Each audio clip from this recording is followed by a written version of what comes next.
namoota hayyuu guyyaa keessa waa baratan maraa miti na folchaa.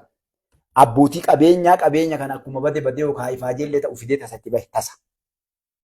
Kana harkaa badaa fi kontoonfatee akkana eegulaan akkana qabaa takka yoo ati hidhattee shaayii naaqi jetteen hambaa shaayii sitti hin kennu. Ufiillee kophee inni godhatu waggaa gartee umrii isaa guutuu kophee takkaaf jaakkee takkaan deemu. Rakkoon nu qabnu Oromootiin akka gaarii na nagaan isin himame. Nagaan saba kiyya. Namni jagni hayyuun beekaan uummata miskiina namni keenya kophee irra deemu.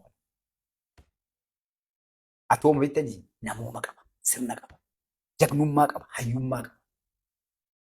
Sirraan dhiyeessu, hin kijibu. Diinattiin sin galu. Warra kutaa laakka'e kana rabbii jedhaa nurraa taa'a. Diinni Oromoo guddaan isini taa'a. Gaafa nu sirreessinee biyyi toltee bareedde. Dhuftanii laal barcuma akkana maruusan gubbaa teettanii pirotokoola eeggattanii suufaaf karabaata asitti xuruurtanii akka feetanii laal sisteema guutuu diriiru jira diriirsan kaayan malee warri amma waa cambu kunniin namoonni kutaa laakka'e olii gad deemu kun guutuun isaan warra gartee biyya tana diiguu deemu jechuudha.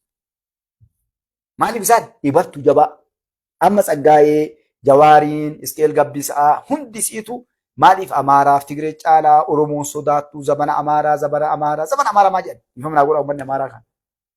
Jara akkasidhaa fi zabana Hayila Sillaasee Miliinikii takkaan agarree akkadhaa kana maa jedhan.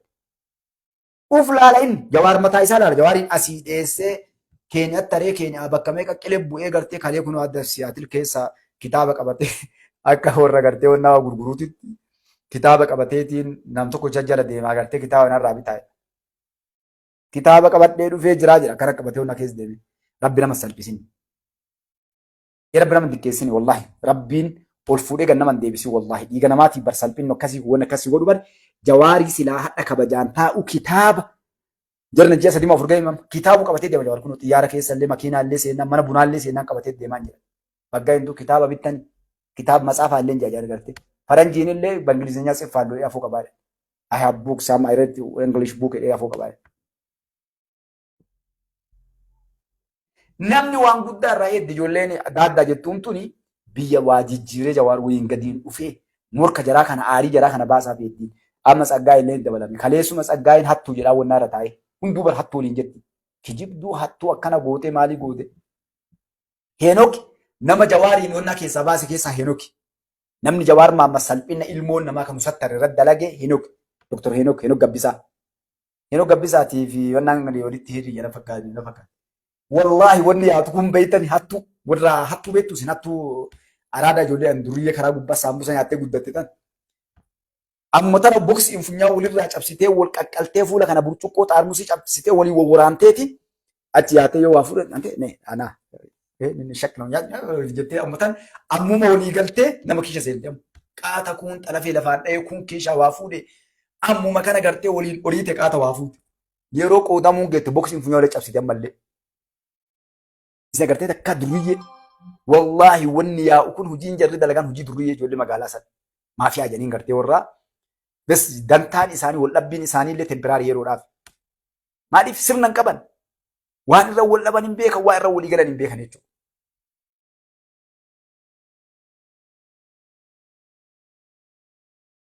Namni amma yaa'u kan isin gartan kun meefii dhaa nama tokkocha Baqqalee Garbaatii fi Jawaar Maammadoliin asii viizaa yeroo takkadhanii fi dhaafi yaabbichuun jedhee yaadu haadhi himtuu dhaafi uummanni argu yaabbichuu yeroo gartee jarri hin deemnetti akkam jennaan itti kennaa jeen ka barbaannu kana haa argu uummanni waan jarri taate.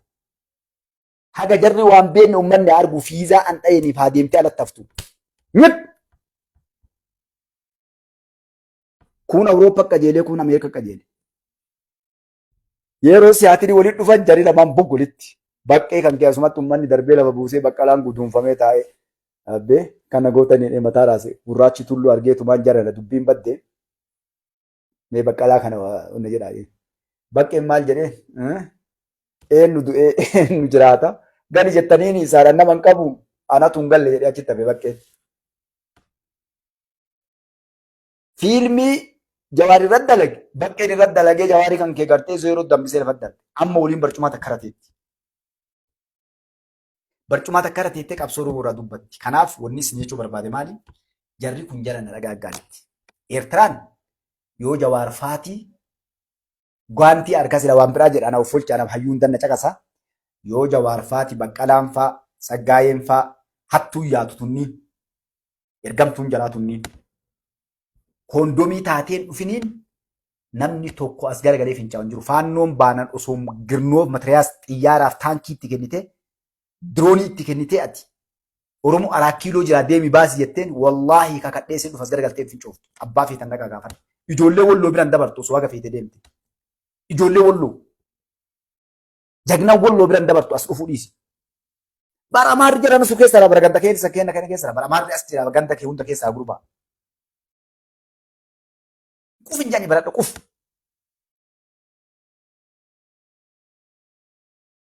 Hadda namni jabinna Oromoo dubbachuu jiru warra kadhee ani Amaara jedhee qoma dhahatee yaappaa warra gartanii namni kalee fincaan ganna quuftu adda bara baabbaatee Oromoon hin jedhaan yollaa bara.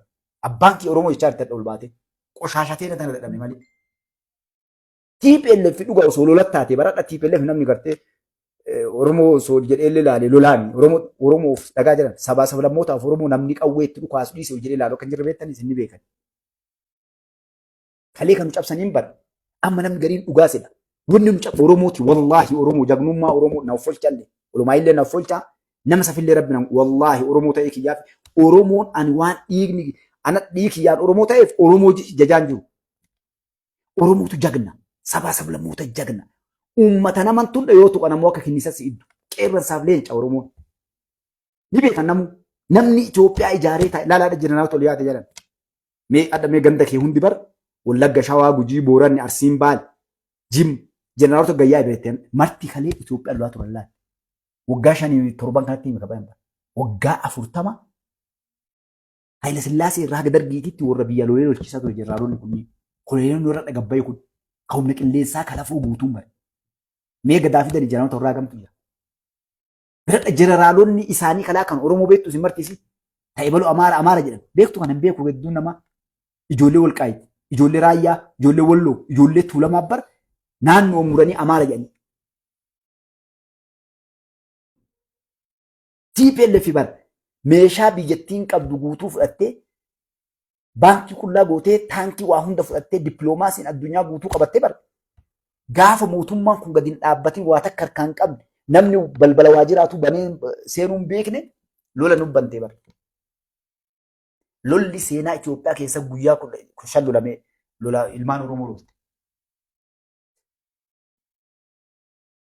Saatalaayitiin addunyaan gargaartee bara seetu saatalaayitiin gargaaru waraanni asiin isin dhufeetti man. Samii irraa ilaalanii bara saatalaayitiin ilaalanii humna ganaa asiin dhufe taankiin asiin dhufaa jira garana goraa asiin miliqaa jala goda san seenaa asiin bayaa akkasii gargaaranii dadhabanii saatalaayitii fidanii gaara guutuu gurra hidhaniif reediyoo kan akka mootummaa Itoophiyaan argan. Biyyoonni addunyaa bara warroonni dandeettii waraanaa qaban. Ilmaan Oromoo sabaa sablammoonni bara jeneraalonni madaayanii bara godhaa namu jedhanii itti seenaniiti marraa 2 ari'anii maqalee galchan sadaffaa Ameerikaan afoo baatee harkaa fuute. Faannoo bara faannoo Wallagga keessa fidanii mooraa gurdoo baranii fi leenjisaa turte baroonni Oromoo itti nuyi lafa dhiitu ni beektu kan mooraa 3 jalqaba gaafa abbichuun hangoo qabatee ijaaraadhaan 5 fakkeessanii ijaaranii hadda ijoolleen warri 5 deeggartan as keessa jirtan kijibaa naan jedha warra Asmaraa nu biraa Siyaatil irraa deemee jira Ameerikaa irraa deemee jira gaafas xiyyaaraan dhaqanii buusaa turan ijoollee faannootii fi ijoollee shaabiyaa wayyaaniidha yoom gaafa marroon gaara seen jalqaban helikoophteraan meeshaa waa hunda buusaa fi turan Asmaraa walgahii irra daawudii kana gaafatan. Meeshaan bu'aa jira ijoollee marroo fa'aa malee waraana achi seene kana fa'aa malee akkamii jedhanii gaafatan. Maal jedhee dhugaadha bu'ee afaan Oromoo dubbatallee humni kun garuu kennaa miti ijoollee keenya gargaaru bu'ee jedhaa jedhanii. Buusanii achi leenjisaa turan. Hattaa uummata keenya Wallaggaa guyyaa 5 achi seente irraa lafarraa fudhatee uummanni faannoon qotachaa turte hagadhatti. Ristii irraa fuutee gurgurachaa baate. Hagadhatti. Jawaarfamaa kanan dubbatin. Saggaayinfamaa kanan dubbatin. Maa kanan dubbatin. Ka'een nu dalage. Sisteemni kaahame. Jagnummaan Oromoon hayyummaan Oromoon harkaa fuute malee sisteemni ka'e maali? Uummanni Wallaggaa mootummaa kana fincilee tuulamni fincilaa jechuudha. Walloo fincil tartiibaan garasi akka gaafa miliinikii itti nu cabsan gaafa miliinikii biyya tana qabatu bar macci harka kennate harka kennadhaan nuun jedhani bar tuulamni harka kennate harka kennadhaan nuun jedhani bar beektuu kana ibalu kiristinnaa ka'ee ibalu maaliyyoo ta'ee ibalu maaliif soddaa ta'ee ibalu ilma guddisaa maaliyyoo ta'ee harka kennadhaan nuun jedhani bar akka itti kalee nu cabsanillee wanni itti xiqqaannee salphannee waggaa 150 diinni nuun geenne nu bulcheef kennatu amaaree nu as deebi'e. Akkuma hadha teekinooloojii fagadee bara osoo teekinooloojii hadha jiraachuu baatee dhagatu kana mara qe'ee dhufanii nu qalanii silaadha. Aabbichuu akka jiyyaa suutiitti qalanii nyaataniiti dhufanii gandan nu qalanii silaadha illee bakkuma teenarraa silaadha osoo teekinooloojii kana rabbi fiduu baate. Teekinooloojii kana jedhaaf gabbaafnee waan baay'aan saaxillee hattuu tanneen ilmaan Yohaannisoota diqaalaa Yohaannisoota ergamtoota Yohaannisoota takka deemee waan jarri gootu gabbaafneeti laga takka buudhu orkine malee seemtiin goonni dalagaa jiran. Ummata wallaalaa tooftaallee jijjiirachuu hin dandeenye uummanni kun. Even sisteemii jijjiiratan inni bara. 21 century keessa ta'ee wama gaafa miliikii ta'e gadhaa deemti Jawaar Faati. Addas Oromoo ummata guddaa sodaachisan. Abiidiin asiin toraa jira. Diinni Oromoo namni Oromoo caalu kaa Oromoon ammaachi sodaatu Oromoo ammaachi dhufeetiin adabu eenyu jira. Eessatti Oromoon jira. Mee ilaala akka si xiqqeessan.